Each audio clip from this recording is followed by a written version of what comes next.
വാലൈക്കും slam. നിങ്ങളെ പുതിയ ഉംറന്റെ vacation പാക്കേജിനെ കുറിച്ചാണ് കേട്ടോ. ഓക്കെ, നമുക്ക് രണ്ട് തരത്തിലുള്ള പാക്കേജുകളാണ് ഈ വെക്കേഷനിലുള്ളത്. ഒന്ന് ഓഗസ്റ്റ് 24 പോകുന്ന പാക്കേജാണ്. സ്കൂൾ പൂട്ടുന്നതിന്റെ 4 ദിവസം മുമ്പ് പുറപ്പെട്ട് തുറക്കുന്നതിന് തലേ ദിവസമായിട്ട് എത്തുന്ന രീതിയിലുള്ള ഒരു പാക്കേജാണ്. അതിനൊരു പ്രത്യേകത കൂടിയുള്ളത് റബീഉൽ അവൽ 12 നമുക്ക് മദീനയിൽ കിട്ടുന്ന രീതിയിലുള്ള ഒരു സ്പെഷ്യൽ പാക്കേജാണ്. രണ്ടാമതായിട്ടുള്ളത് ഓഗസ്റ്റ് 31 പുറപ്പെടുന്ന പാക്കേജാണ്. അതാണ് എങ്കിൽ സ്കൂൾ പൂട്ടിയതിനു ശേഷം പോയിട്ട് റബീഉൽ അവൽ 12 മക്കയിൽ കിട്ടുന്ന രീതിയിലുള്ള ഒരു സ്പെഷ്യൽ പാക്കേജാണ്. അങ്ങനെ രണ്ട് തരത്തിലുള്ള പാക്കേജാണ് നമുക്ക് വെക്കേഷനിലുള്ളത്. ഉംറന്റെയും അതുപോലെ തന്നെ താമസത്തിന്റെ കാര്യങ്ങളൊക്കെ നമ്മൾ 6 ഉംറകൾ വരെ ചെയ്യാനുള്ള അവസരങ്ങൾ നമ്മുടെ പാക്കേജിലുണ്ട്.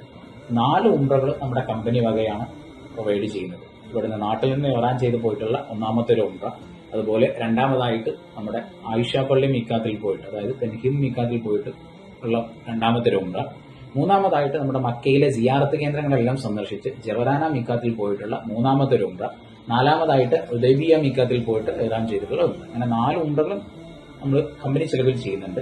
5-മതായിട്ട് നമ്മൾ തായിഫിലേക്ക് പോയിട്ടുള്ള ഉംറയും, 6-മതായിട്ട് താല്പര്യമുള്ള ആളുകളെ ഇൻക്ലൂഡ് ചെയ്തിട്ട് നമ്മൾ തൻഹീം ഉംറ വീണ്ടും ചെയ്യും. ഇങ്ങനെ 6 ഉംറകളും നമ്മൾ കൊടുക്കുന്നുണ്ട്. അതുപോലെ മക്കയിലും മദീനയിലാണെങ്കിലും നമുക്ക് എല്ലാ വക്തിനും ഹറമിലേക്ക് നടന്നെത്താവുന്ന രൂപത്തിലുള്ള താമസ സ്ഥലമാണ് നമ്മൾ ഒരുക്കിയിട്ടുള്ളത്. ഒക്കെ മക്കയിലാണെങ്കിൽ നമുക്കൊരു 500-550 മീറ്ററിന്റെ ഉള്ളിലുള്ള താമസം, മദീനയിലാണെങ്കിൽ ഒരു 300 മീറ്ററിനുള്ളിലുള്ള താമസം, അങ്ങനെ രീതിയിലുള്ള താമസമാണ് നമ്മൾ ഒരുക്കിയിട്ടുള്ളത്.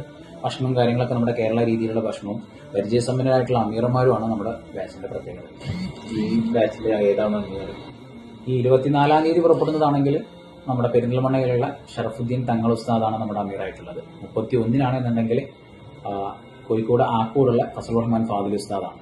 രണ്ടാളുകളാണെങ്കിലും 10-15 വർഷങ്ങളായിട്ട് നമ്മുടെ കൂടെ ഹജ്ജും ഉംറയും മാത്രമായിട്ട് ആളുകളെ സേവിച്ചു വരുന്ന അമീറന്മാരാണ്. എന്തൊക്കെ ഡോക്യുമെന്റ്സ് ആണ് വേണ്ടത്? പ്രത്യേകിച്ചായിട്ട് ഒന്നുമില്ല. നമ്മുടെ പാസ്പോർട്ടും ഒരു കോപ്പി ഫോട്ടോയും, അത് മാത്രം മതി ഡോക്യുമെന്റ്സ് ആയിട്ട്. അങ്ങനെയാണെങ്കിൽ ഇൻഷാ അല്ലാഹ് ഞാൻ ഏത് പാക്കേജാണ് വേണ്ടത് നോക്കിയിട്ട് ഇൻഷാ അല്ലാഹ് വരാം. ഓക്കെ, ഇൻഷാ അല്ലാഹ്.